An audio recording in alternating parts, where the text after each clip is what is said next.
দেশ এক ভোট বিল পেশে দোটানায় কেন্দ্র। হ্যাঁ, এই প্রশ্ন উঠছে, তার কারণ লিস্ট অফ বিজনেস থেকে হঠাৎই উধাও হয়ে গিয়েছে বিল পেশের উল্লেখ। আগামীকাল লোকসভায় পেশ হচ্ছে না এক দেশ এক ভোট বিল।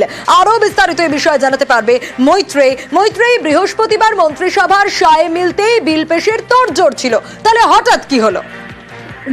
দেখো, এই প্রশ্নই কিন্তু এই মুহূর্তে সব থেকে বেশি উঠছে এবং বিরোধীদের মনেও কিন্তু এই প্রশ্নই দানা বাজছে যে তাহলে কি এক দেশ এক নির্বাচন এই যে বিল আনার কথা ছিল তা নিয়ে কি এখনো তাহলে কোনো দোটানা রয়েছে সরকারের? তার কারণ শনিবার দিন যে লিস্ট অফ বিজনেস প্রকাশ করা হয়েছিল আগামী সোমবারের লোকসভার জন্য, সেই লিস্ট অফ বিজনেস থেকে সরানো হয়েছে নাম এই ওয়ান নেশন ওয়ান ইলেকশনের, এবং সেটা আজ সকালে রবিবার সকালে দেখা গিয়েছে যে সেই ওয়ান নেশন ওয়ান ইলেকশনের বিলের যে লিস্ট অফ বিজনেসে থাকার কথা ছিল সেটা নেই। এরপরেই এই প্রশ্ন উঠতে শুরু করেছে বিরোধীদের মধ্যে। তবে বিরোধীদের একাংশের আবার বক্তব্য যে এটা কোনো স্ট্র্যাটেজিও হতে পারে সরকার পক্ষে, তার কারণ যখন ৩৭০ ধারা অবলুপ্তিকরণের জন্য তারা বিল এনেছিলেন তখন মাত্র অল্প সময়ের নোটিশেই কিন্তু তারা সেই বিল নিয়ে এসেছিলেন, ফলে সেক্ষেত্রে সেই সারপ্রাইজ এলিমেন্ট রাখার জন্য এরকম কোনো পদক্ষেপ হতে পারে। বেশ মৈত্রেয়ী, এক দেশ এক ভোট বিল পেশ নিয়ে সংসদের চলতি অধিবেশন ২০ ডিসেম্বর পর্যন্ত। সরকারের দোলাচল না ভাবাচ্ছে বিরোধীদের। এক দেশ এক ভোট নিয়ে আগেই সরব হয়েছেন মমতা বন্দ্যোপাধ্যায়, আর বৃহস্পতিবারও এক্স হ্যান্ডেলে তোপ।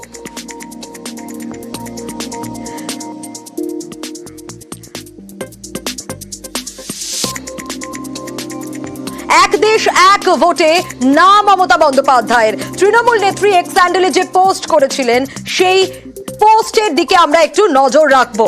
এক দেশ এক ভোটে কি লিখেছিলেন মমতা বন্দ্যোপাধ্যায় এক্স হ্যান্ডেলে, একটু নজর রাখবো সেই এক্স হ্যান্ডেল পোস্টের দিকে। বৃহস্পতিবারই পোস্ট করেছিলেন তৃণমূল নেত্রী মমতা বন্দ্যোপাধ্যায়।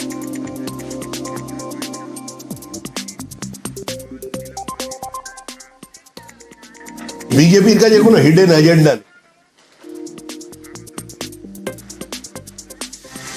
এক দেশ এক ভোট বিল পেশে কি দোটানায় কেন্দ্র? লিস্ট অফ বিজনেস থেকে হঠাৎই উধাও হয়ে গেছে এই বিল পেশের উল্লেখ। আগামীকাল লোকসভায় পেশ হচ্ছে না এক দেশ এক ভোট বিল। বৃহস্পতিবার মন্ত্রিসভার সায় মিলতেই বিল পেশের তোড়জোড় শুরু হয়েছিল, কিন্তু শুক্রবার সাংসদদের কাছে পাঠানো হয় বিলের খসড়াও। বিলটি সোমবার পেশ করা হবে বলে সংসদের সূচিতে রাখা হয়। শনিবার পর্যন্ত তালিকায় বিল পেশের উল্লেখ থাকলেও আজ হঠাৎই উধাও। সোমবারের চূড়ান্ত তালিকায় বিলের উল্লেখ নেই। চলতি অধিবেশনে এক দেশ এক ভোট বিল পেশ নিয়ে সংশয়। সংসদের চলতি অধিবেশন ২০ ডিসেম্বর পর্যন্ত। সরকারের কৌশল নাকি দোলাচল, তা ভাবাচ্ছে বিরোধীদের। বিজেপির কাছে কোনো হিডেন এজেন্ডা নেই। বিজেপি গাছের পিছন থেকে পর্দার মশারির ভিতর থেকে কোনো কাজ করে না। যা হবে চোখে চোখ রেখে। ৩৭০ ধারার বাতিল চাই, আমরা দীর্ঘদিন স্লোগান দিয়েছি, করে দেখিয়েছি। রাম মন্দির তৈরি হবে, হয়ে গেছে। আমরা বলে দিয়েছিলাম one nation one tax, GST নামিয়ে দেওয়া হয়েছে। এবার আপনি যেটা নিয়ে মাথা মারছেন ওটাও হবে। যেটার জন্য অপেক্ষা করছেন কমন সিভিল কোড বিল, সভ্য জগতে যেটা সভ্যতা যেটা চায় সেটাও হবে। সময়ের অপেক্ষা, ১ মাস ২ মাস ৩ মাস ১ বছর, এই টেনিয়রই হবে। ইতিমধ্যে আমরা যোগাযোগ করতে পেরেছি, আমাদের সঙ্গে রয়েছেন তৃণমূল নেতা Joyprakash Majumdar. List of business থেকে হঠাৎই উধাও হয়ে গেল এই বিল পেশের উল্লেখ। এদিকে বিজেপি বলছে তাদের কোনো রকম কোনো হিডেন এজেন্ডা নেই এই নিয়ে, কি বলবেন? কি বলছেন শ্রমিক বাবু, বড় বড় কথা। সমস্ত গুলো দেশের যত কিছু করেছেন হিডেন এজেন্ডা নিয়ে। আজকে ডিমনিটাইজেশন করেছেন মানুষের সঙ্গে কথা বলে, হিডেন এজেন্ডা ছিল না। এসব কথা বলে লাভ আছে? মানুষকে আতান্তরে ফেলে। আর আজকে সংবিধান পরিবর্তনের যে একটা ব্যবস্থা করছেন সেটা হিডেন এজেন্ডা নয়।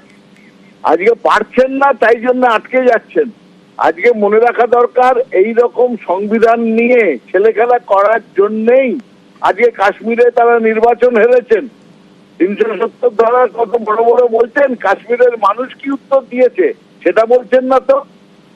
আর তারপরে আজকে এক দেশ এক ভোট করতে গিয়ে দেখবেন সামনের দিনে ল্যাজে গোবরে হবে। কারণ সংবিধান সংশোধন করা তাদের পক্ষে সম্ভব হবে না। 303 থেকে 240-এ মানুষই নামিয়ে দিয়েছে। সামনের দিনের ভোটে সোজাসুজি মাঠের বাইরে বার করে দেবে এদের। তখন না থাকবে এজেন্ডা, না থাকবে হিডেন, না থাকবে সরকার বিজেপির। সেই দিনের জন্য যারা প্রস্তুত হয়ে যান এনারা। বেশ, ধন্যবাদ। রাজ্যসভার আলোচনায় এবার সব সাংসদকে দিয়েই প্রতিবাদ। সংবিধানের প্রস্তাবনার শব্দ ধরে ধরে হবে আলোচনা। প্রতিবাদে সংখ্যা বাড়ানোই লক্ষ্য। 3 মিনিট করে বলবেন প্রতি তৃণমূল সাংসদ। যেমনটা আপনাদের বলছিলাম, রাজ্যসভার আলোচনায় সব সাংসদকে দিয়েই হবে প্রতিবাদ। কি কৌশল নেওয়া হচ্ছে আরো ডিটেল জানাতে পারবে মৈত্রেয়ী।